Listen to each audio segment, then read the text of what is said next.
당신이 몰랐던 이야기. 오늘은 중국 현대사의 한 회극은 정치재판의 당사자이자 태자당의 황태자에서 죄수로 몰락한 보시라이에 대한 이야기입니다. 보시라이는 시진핑의 대항마로도 차기 주석으로도 불렸고 적어도 중국 사람들에게만큼은 가장 인기가 좋았던 정치인이죠. 중국 역사상 가장 다이나믹한 정치쇼를 보여준 인물이기도 합니다. 2012년 2월 6일 중국 쓰촨성 청두에 위치한 미국 총영사관으로 여장을 한 중년 남성이 들어옵니다. 다소 당혹스러운 차림새로 영사관에 등장한 이 건장한 남성은 그저 단순히 독특한 취향을 가진 일반 시민이 아니었죠. 다름 아닌 중국 최대 도시 충칭의 부시장이자 공안국장인 왕리진이었습니다. 당시 신변의 위협을 느낀 왕리진은 변장을 한 채 미국 총영사관을 찾아와 곧바로 망명 신청을 했는데, 왕리진이 위협적이라 느꼈던, 그러니까 망명 신청을 했던 원인은 다름 아닌 자신의 상관이자 충칭시 당서기인 보시라이였습니다. 왕리진은 수년 동안 보시라이의 오른팔로서 소위 말해 온갖 더러운 일을 도맡아 처리해온 인물인데, 그런 그가 어째서인지 근무지인 충칭시를 몰래 빠져나와 직접 차를 운전하여 약 340km 떨어진 청두시의 미국 총영사관을 찾아온 곳이죠. 심지어 보시라이 일가의 치부와 중국 지도부와 관련된 비밀 자료까지 챙겨온 상태였습니다. 한마디로 뒤가 없는 상태라는 말이죠. 대체 무슨 이유 때문이었을까요? 충격적이게도 왕리진은 보시라이의 부인 구카이라이가 2011년 11월 15일 영국인 사업가 닐 헤이우드를 독살하였다고 주장했습니다.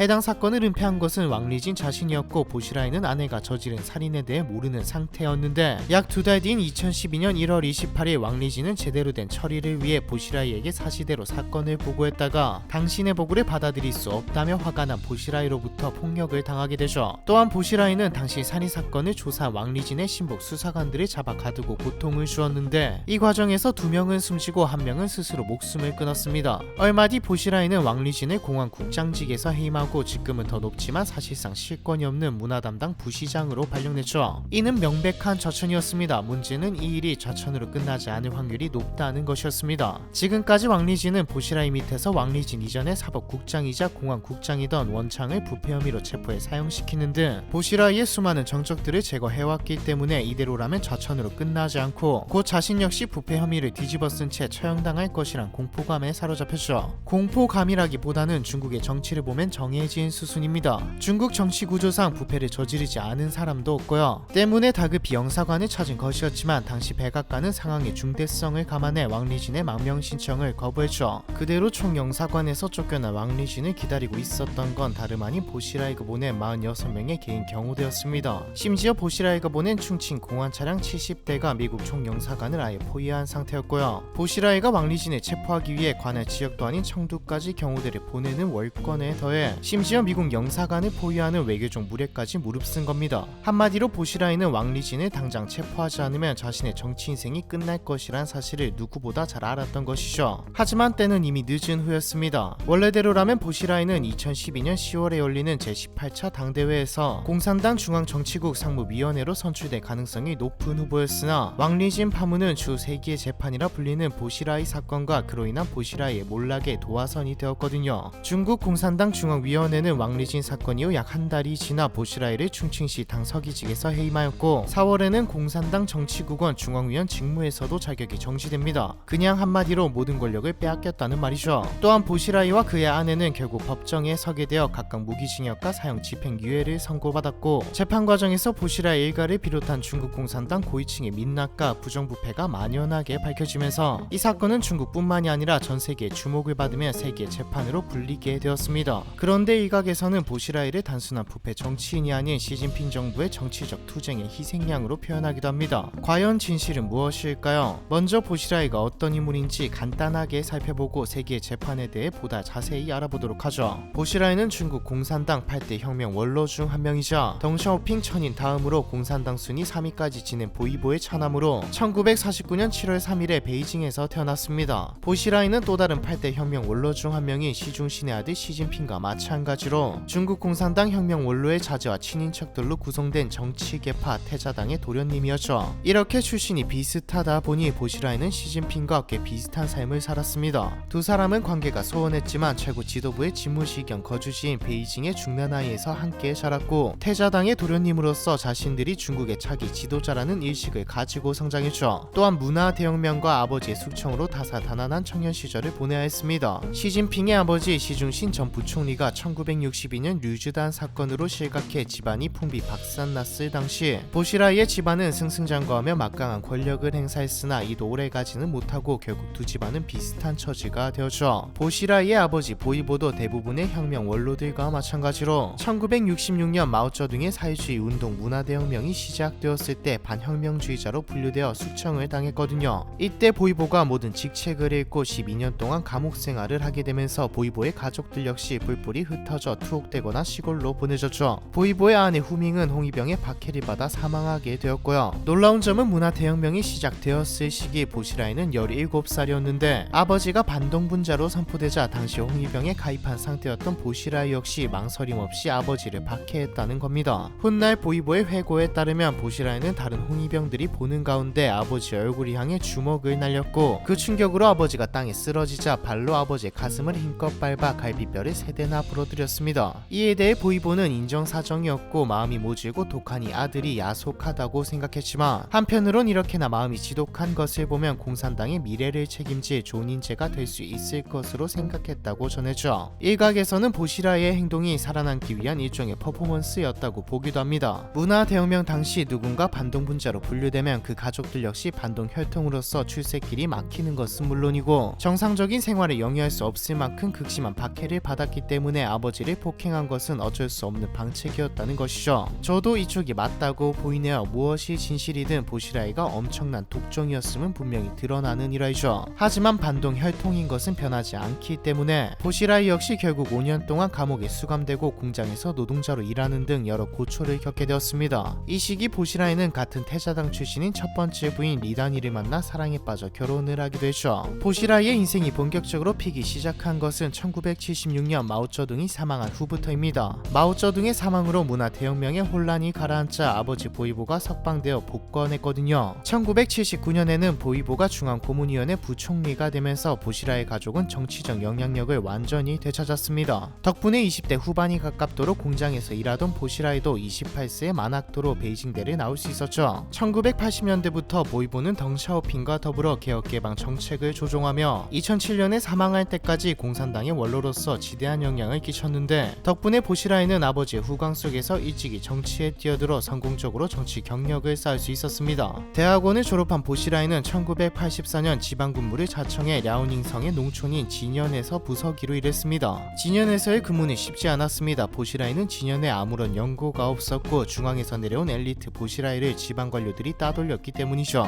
하지만 4년 동안 보시라이는 진현에 그야말로 환골탈태의 변화를 만들었습니다. 행정구역이 다른시 진저우로 바뀌는가 하면 향진기업, 과학기술, 교육, 체육 등 10개 분야에서 최고 점수를 받게 되었죠. 이는 대부분 보시라이가 이룬 성과였고 보시라이는 능력을 인정받아 다른시 선전 부장으로 승진하여 진현을 떠나게 됩니다. 즉 보시라이가 아버지의 권력을 등에 업은 것은 맞다만 능력이 좋은 것도 사실이었다는 말이죠. 게다가 생긴 것도 호감형이었기에 사람들이 엄청나게 좋아했고요. 능력을 보여준 보시라이는 그야말로 승승장구를 했습니다. 1993년에는 야오닝성 다롄시 시장으로 승진하여 8년 동안 역임하면서 다롄을 북방의 홍콩, 화원도시, 축구성, 패션시티로 불리는 최고의 도시로 성장시켰습니다. 또한 중국판 범죄와의 전쟁을 벌이며 수많은 깡패들을 잡아들여 소탕했고 반부패 운동을 통해 비리 공무원을 추방하는 일에도 열정을 보이죠. 다롄 시민들은 지금도 공은공이고 관은과라며 몰락한 보시라이를 추억할 정도입니다. 1999년에는 다롄시 당서기를 지낸 후 2001년에는 랴오닝성 성장으로 낙후된 랴오닝의 산업 발전에 매진했고 2004년에는 20년 만에 베이징으로 돌아와 국무원 상무부장 자리에 올랐습니다. 한국으로 치면 장관급이죠. 상무부는 세계무역기구 WTO 가입에 맞추어 대경제무역부와 국가경제무역위원회를 통합해 신설한 부서였기 때문에 한마디로 핵심 요직이었기에 중국인들은 최고 지도자들이 보시라이를 차기 지도자로 만들기 위한 수순을 밟고 있다고 생각했습니다. 실제로 2000년대 중국 공산당에서 보시라이는 가장 핵심적인 유력 인사 중 한 명이었고 앞에서 말했듯 적어도 중국 국민들의 지지는 다른 정치인에 비해서 압도적이었죠. 보시라이 역시 차기 지도자의 야망을 스스로 키우고 있었고요. 것이죠. 하지만 2007년 보시라이는 기대와 달리 일생일 때 좌절을 겪게 됩니다. 아버지 보이보가 향년 98세로 1월에 사망한 후 최고 지도부인 중앙정치국 상무위원에 들지 못하고 낙후된 도농 복합도시인 충칭 당서기로 자천되었거든요. 보시라이가 일평생 자기보다 한 수 아래로 얕잡아 보았던 시진핑이 국가 부주석이자 차기 지도자로 결정된 탓이죠. 저희 채널에서 시진핑 인생 영상을 보신 분이라면 아실 건데, 시진핑은 차기 주석으로 결정되었을 때도 힘이 강하지 않았습니다. 실제로 시진핑이 주석으로 집권하기 전까지 시진핑의 존재는 잘 알려지지 않았죠. 뭐 은둔 이런 건 아니고 진짜 존재감이 없어서 그렇습니다. 시진핑의 집권은 이전 주석들인 장쩌민과 후진타오의 미묘한 권력 갈등에서 비롯되었거든요.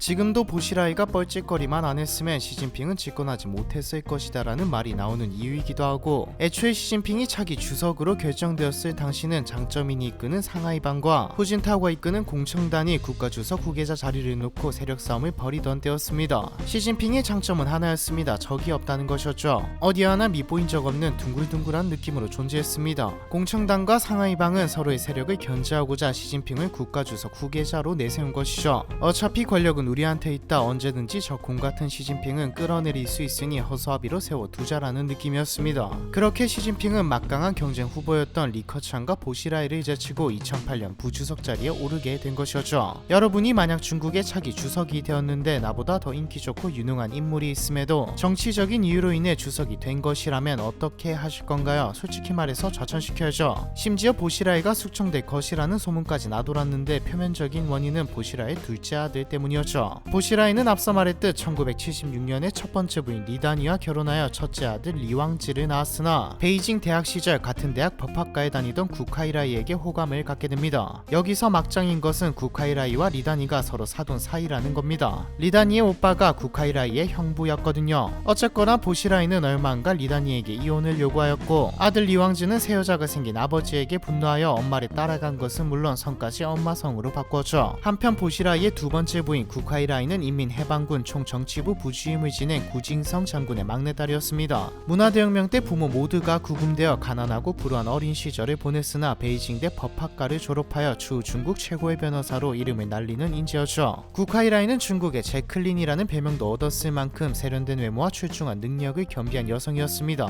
보시라이와 국하이라이 사이에서는 아들 보가가가 태어났습니다. 2007년 당시 보가가는 영국의 옥스퍼드 대학에 재학 중이었는데, 보가가가 영국 부유층 파티에 참가하여 술을 마시고 서양인 학우들과 노상방뇨를 벌이는 등 문란하고 방탕한 사생활 사진이 인터넷에 퍼지면서 논란이 되었죠. 중국 정부는 고위 지도자와 그 가족의 사생활을 철저히 보호해왔는데, 중국 정부가 보가가는 전혀 보호하지 않고 보시라이가 공개적인 망신을 당하자 보시라이의 숙청설까지 불거진 것입니다. 사실상 일부러 흘린 것이라고 봐야 하죠. 중국같이 감시와 검열이 강한 나라에서 고위층의 약점이 보도된 것이니까요. 이쯤 보시라이 인기도 사그라들기 시작했습니다. 중앙 정치에서 보시라이는 찾을 수 없었고, 언론에서는 아들 잘못 키웠다고 욕하고 인기가 내려갔다기보다는 사실상 잊혀져 가죠. 하지만 보시라이는 포기하지 않았습니다. 보시라이 입장에서 최고의 방법은 중앙 정치에 복귀해 5년 뒤 시진핑을 끌어내리고 자신이 주석으로 올라서는 것이었죠. 아니면 시진핑이 부주석일 때 치고 올라가서 주석을 차지하던가요. 이게 말이 쉽지 이미 한번 자천당한 인물이 중앙에 복귀하기란 쉽지 않습니다. 연출도 다 끊어진 마당이었고요. 보시라이가 택한 방법은 인민들의 힘으로 중앙 정치에 복귀한다였죠. 처음에 말했던 보시라이의 정치쇼가 시작된 겁니다. 일단 사람들의 이목을 끌어야겠죠. 보시라이는 충칭 모델이라는 새로운 실험을 통해 전국적으로 이목을 끌었습니다. 개혁개방의 부작용에 주목한 보시라이는 빈부, 도농, 지역격차 해소를 강조하면서 사회주의적 도덕과 공동체 정신 고양을 내세우는 정책을 펼쳤는데, 국유기업의 역할을 강화해 여기서 나오는 수익을 활용해 저소득층을 위한 복지를 확대하는 것이 충칭 모델 실험의 본질이었습니다. 서민과 노동자들을 위한 주택 제공 등 복지를 확대하고, 정치적으로는 마오쩌둥과 문화대혁명의 유산을 활용하고 주민들을 모아 혁명가요 부르기 행사를 열고 관리와 학생들을 농촌으로 보내 농민의 삶을 배우게 했죠. 이게 무슨 시대에 떨어지는 헛짓거리인가 싶지만 꽤 인기가 좋았습니다. 젊은 층들은 헛짓거리라고 생각은 했지만 기사도 연이 나오고 무엇보다 흥미로웠거든요. 욕을 하든 칭찬을 하든 일단 이목이 끌렸다는 게 중요합니다. 그리고 핵심이죠. 창홍 타흑, 창홍 공산당을 부흥시키고 타흑 흑을 친다는 것이죠. 여기서 흑은 범죄 조직입니다. 한마디로 범죄와의 전쟁을 선포한 것이죠. 보시라이는 발표 즉시 1,500명의 부정부패 관리와 범죄자를 체포했습니다. 이때 칼로 쓴 게 앞에서 나왔던 왕리준이죠. 이 과정에서 죄 없는 사람도 잡아가고 압박하고 괴롭혔다는 말도 많았지만 가장 중요한 건 미디어와 사람들의 인식이었습니다. 누가 뭐래도 거리에는 범죄가 없어졌고 부정부패를 일삼던 관리들도 사라졌거든요. 절정은 방송이었습니다. 부패의 최고봉에 서있던 충칭의 사법국장 원창의 집을 수색하고 터는 것을 방송으로 내보냈거든요. 신이 도운 건지 원래 의도했던 건지는 모르겠으나 연못을 뒤엎는 장면에서 연못 밑에 방수 처리가 되어 있음을 발견하고 파헤쳐보니 돈이 그냥 무자비하게 쏟아져 나왔죠. 시청률은 폭발했고 사람들은 열광했습니다. 거기다 원창도 한몫했죠. 원창은 이때까지 말로만 소문으로만 무성했던 중국 고위 관료들의 부정부패까지도 다 까발려 버렸습니다.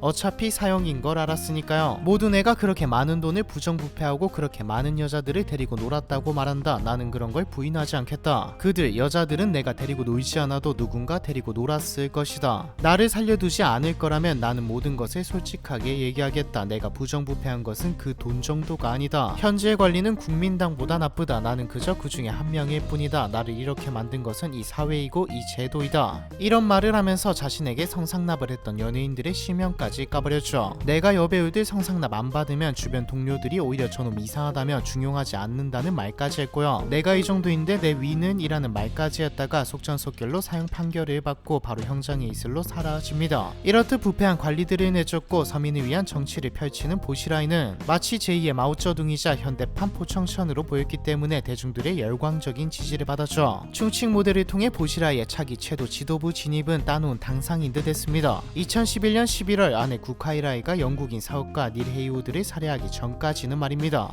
앞에서 왕리신이 미국 대사관을 방문해 망명 신청을 했지만 거부당하는 일이 벌어지고 보시라이가 영사관에 포위한 일까지 이야기했죠. 미국은 격노했고 중국 중앙당까지 군사를 보냅니다. 결국 보시라이의 병력은 철수했고 왕리진은 우리로 치자면 국정원인 국가안전부로 연행되죠. 왕리진은 국가안전부에 보시라이의 모든 치부를 까발렸습니다. 원창이 사형당했을 때 이야기했듯 부패와 성상납을 받지 않은 관련은 존재하지 않을 정도이기에 어차피 내용이 다 나오면 보시라이도 사형 최소 무기징역을 면치 못하겠죠. 보시라이도 나름 제스처를 취했습니다. 그런데 이게 무리무리 개무리수였죠. 보시라이는 아버지 보이보가 창설한 군대를 방문했거든요. 별것 아닌 것처럼 보이지만 이 말은 즉 내 신변을 건드리면 우리 가문이 세운 군대를 앞세워 쿠데타라도 일으키겠다였죠. 진짜 궁지에 몰렸다는 것을 알 수 있는 대목입니다. 실제로 군대를 움직이려 했다는 증거도 많이 나오고요. 하지만 이미 후진타오와 원자바오가 보시라이가 어떻게 움직일 것인지 첩보를 통해 정보를 입수한 후 미리 군대의 충성을 다 받아놓은 상태였죠. 진짜 예상한 대로 움직였으니 이 시점에서 보시라이는 사실상 죽은 거나 다름없게 되었습니다. 결국 법정에 보시라이와 국하이라이가 서게 되면서 이때까지 모두 추측만 했던 사건들의 윤곽이 거의 다 드러나게 되었죠. 무엇보다 보시라이와 국하이라이가 형량을 조금이라도 덜 받으려고 서로 물어뜯었거든요. 국하이라이가 왜 닐 헤이우드를 살해했는가는 원래 헤이우드는 보시라이 부부의 돈을 세탁하는 일을 하다가 이권 다툼을 하게 되었는데 이러다 헤이우드가 다 까발려버리면 안 되니까였죠. 여기서 보시라이의 여성 편력도 밝혀집니다. 모두가 예상은 했지만 보시라이는 숨길 수도 없다고 생각했는지 자기 입으로 그래 맞다 있었다라고 해버렸죠. 그런데 국하이라이도 좀 문제가 있었습니다. 보시라이가 여성 편력이 엄청 심해서 계속 외도를 저지르자 국하이라이가 1999년 11월 아들 보거가를 데리고 돌연 영국으로 유학을 떠났는데 국하이라이와 헤이우드는 지난 2001년 영국에서 동거했던 사이라는 의혹이 나왔거든요. 이게 의혹이라기보다는 적어도 중국에서는 사실로 받아들여지고 있는 듯합니다. 국하이라이가 헤이우드를 암살한 것도 보시라이에게 말도 하지 않고 암살한 이유가 불륜을 들키지 않기 위해서였다는 말도 있죠. 재밌는 건 살인사건을 은폐하려 했냐라는 질문에 대한 답입니다. 보시라이는 왕리진이 미국 영사관으로 도망친 이유는 내 아내를 몰래 흠모하다 나에게 발각됐기 때문이다라고 말했거든요. 이건 또 무슨 이야기일까요? 드라마도 이 정도면 욕먹을 것 같은데 보시라이는 왕리진이 도피한 진짜 이유는 국하이라이를 몰래 사모하다가 감정을 주체하지 못하고 국하이라이에게 편지와 말로 고백을 했고 이것이 나에게 발각됐기 때문이다라고 말했습니다. 실제로 들은 꽤 가까웠고요. 이외에도 보시라이는 혐의를 최대한 벗기 위해 적어도 자신은 닐 헤이우드를 살해하는데 동참하지 않았다를 강조하기 위해 그냥 사생활을 다 깠습니다. 보시라이의 정부 불륜 상대는 100명이 넘었고 프랑스를 비롯해 해외 호화 별장은 물론 추정치로 조 단위의 뇌물을 받았다고 알려져 있죠. 수많은 구설수와 고위직들의 부정부패를 보여준 보시라의 행보와 재판은 결국 국하이라이 사형의 2년 집행유예형 보시라이 보시라이는 무기징역으로 끝났습니다. 그런데 앞에서 말했듯 사실 보시라이가 몰락한 원인은 따로 있다는 분석이죠. 시진핑이 부정부패를 잡는 척하며 보시라이를 희생양으로 삼은 것이라는 분석입니다. 시진핑이 둥글둥글한 척했지만 바보는 아니었거든요. 원래 진짜 눈치 빠른 사람들은 눈치가 없는 것처럼 행동하는 것처럼 말이죠. 당시만 해도 존재감이 없었기에 시진핑이 무언가를 했을 것이다라는 말이 없었지만 지금에 와서는 다릅니다. 일단 시진핑은 집권 이후 호랑이든 파리든 모조리 때려잡겠다라고 말하며 대대적인 부패와의 전쟁을 선포했죠. 이게 시진핑이 약했던 존재감, 약했던 지지율을 끌어올렸던 방법이죠. 당장 몇 년 전 원창으로 인해 고위층의 부패가 만천하에 공개된 상태였으니까요. 물론 중국 정치 구조상 부패는 존재할 수밖에 없기 때문에 시진핑의 부패와의 전쟁은 정적 제거용이 큽니다. 한마디로 부패 없는 애들은 없기 때문에 내 라인 빼고는 다 쳐내겠다이죠. 독재의 밑거름이 된 결정적인 사건이기도 하고요. 무엇보다 반 시진핑 정변 음모가 밝혀졌거든요. 보시라이와 저우융캉, 링지와 시차이허우 4인방이 손잡고 시진핑을 끌어내리고 보시라이를 최고 지도자로 만들기 위해 쿠데타를 모의했다는 게 밝혀진 겁니다. 저우융캉은 권력사역 구이였지만 무장경찰, 사법, 공안, 검찰 기구를 관할하고 있어 병력까지 움직일 수 있는 위치에 있었죠. 보시라이는 노골적으로 야욕을 드러냈고 시진핑은 둥글둥글한 척하면서 속으로는 으르렁거리고 있었다는 겁니다. 실제로 집권 이후 앞서 말한 부패와의 전쟁으로 저우융캉과 보시라이, 시차이허우, 링지아와 관련된 인맥은 전부 숙청되거나 사라져버렸죠. 적어도 시진핑이 보시라이를 부패와의 전쟁을 극대화하는 데 사용한 것은 맞는 것 같습니다. 자극적인 내용과 부정부패를 모두 언론을 통해 내보냈으니까요. 앞에서 말했듯 처벌을 하더라도 고위층의 사생활과 부패는 잘 안 내보내거든요. 고위층 전체에 대한 신뢰를 떨어뜨리기 때문이죠. 만약 시진핑이 적어도 공산당이 힘을 쓰지 않았다면 보시라이의 범죄는 묻혔을 겁니다. 이미 뒤에서 이것보다 더 개판인 일들이 벌어지고 있는 게 중국이니까요. 어쩌면 주석이 될 수도 있었던 야만과 보시라이에 대한 이야기, 이번 편은 여기까지입니다.